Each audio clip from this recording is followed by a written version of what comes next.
Workers drained a 180-year-old canal, but what they found at the bottom left everyone stunned. On a cloudy afternoon, a huge crowd gathered along the banks. People leaned over the bridges and lined the paths, eager to see what would appear. The town had finally decided to drain the canal. It hadn't been done in decades, and curiosity was running high. As the water sank lower, strange objects started to appear. Workers pulled out old bicycles, dented bins, and even battered chairs. Some were nothing but rust, while others were covered in thick layers of mud. People pointed and whispered, waiting for the next surprise. Then something completely unexpected showed itself at the very bottom. The canal was finally drained, but the story didn't end there.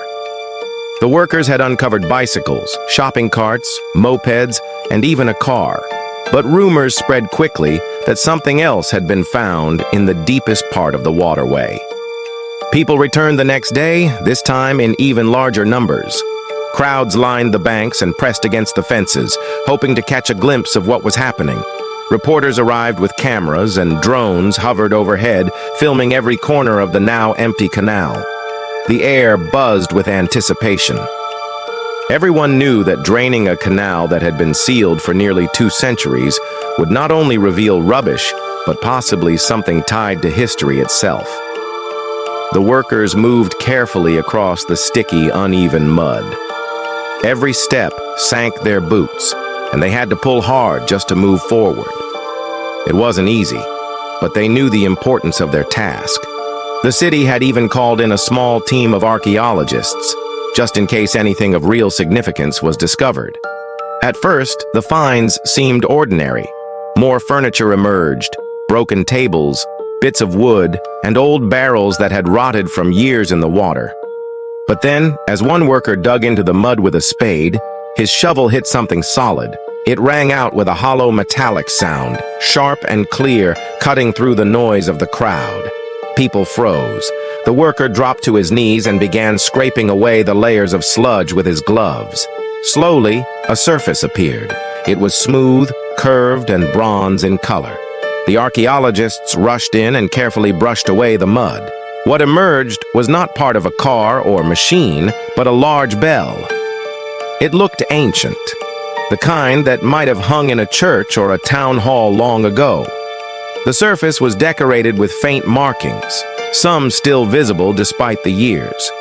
People whispered among themselves, wondering how such a relic had ended up buried in a canal. Some believed it had fallen during the war.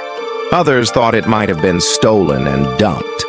The bell was lifted out by a crane, and the sight of it hanging in the air stunned the onlookers. But that was only the beginning.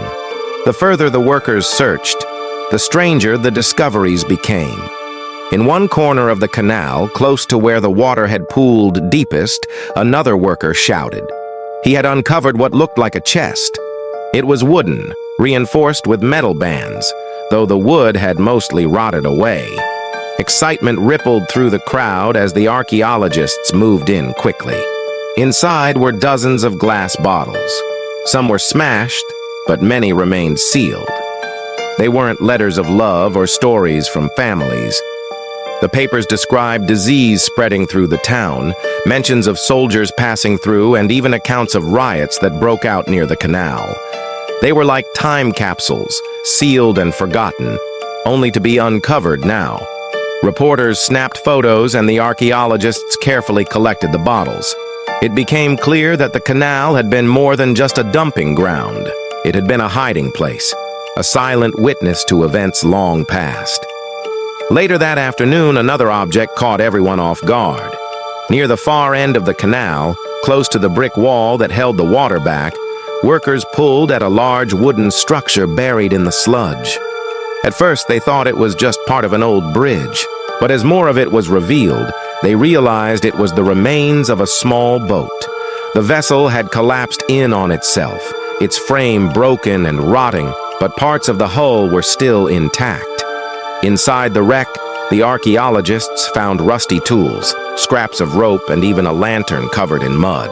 The boat must have sunk more than a century ago and lay hidden under the water all this time. Children perched on their parents' shoulders gasped as the skeleton of the boat was lifted out. Still, there was more. As the workers cleared around the boat, their spades struck another solid object. This time, the ground gave way to reveal long, narrow wooden boxes. The crowd went silent, everyone holding their breath as archaeologists brushed away the soil. To their astonishment, the boxes weren't empty. They contained old uniforms, folded neatly as if someone had hidden them there intentionally. The fabric had decayed, but brass buttons still shone faintly. Alongside the uniforms were helmets and badges marked with dates and symbols that linked them back to the 1800s. Historians in the crowd immediately recognized them as relics from soldiers stationed nearby during a forgotten conflict. It seemed the Canal had swallowed not only rubbish but fragments of war, carefully hidden and left to rot. By evening, the workers had barely scratched the surface. They unearthed typewriters, rusted bicycles stacked on top of one another, and even a safe that required heavy equipment to pull free. The safe was coated in mud, its hinges frozen with rust, but the sight of it made people's imaginations run wild. Was it filled with money, documents, or nothing at all? Police officers stepped in, ensuring it would be opened later under supervision. The mystery only grew.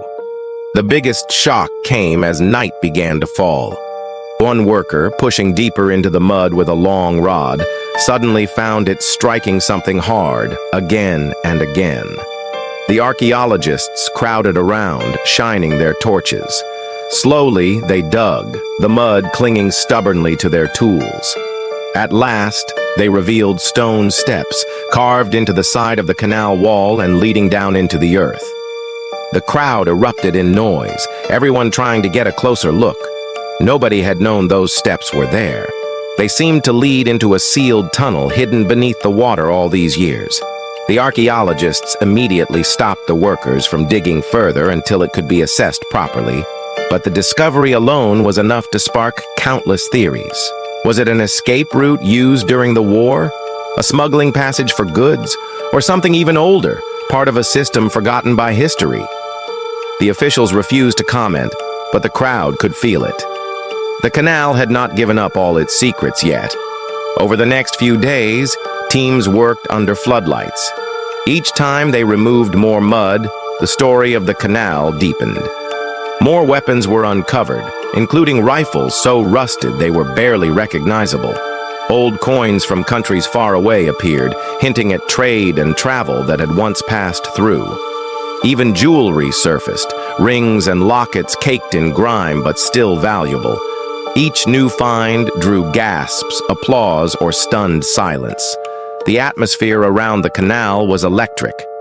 People came every day to watch history being pulled out of the ground. And yet, with every discovery, one question lingered. What else was still buried beneath the sludge? The drained canal had started as a simple cleanup, but it had turned into something much larger. It was no longer just about rubbish or fish being relocated. It had become a gateway to the past, a place where secrets long hidden were finally returning to the surface. Officials promised the work would continue for weeks, but whispers spread quickly through the town. Many believed the most shocking discovery was still waiting at the bottom. The canal looked calm from the outside, but under the surface it held more than mud and trash. It held fragments of lives, moments frozen in time, and mysteries still unsolved. And as the workers pressed deeper into its belly, the whole world watched, waiting for the next surprise to rise from the depths.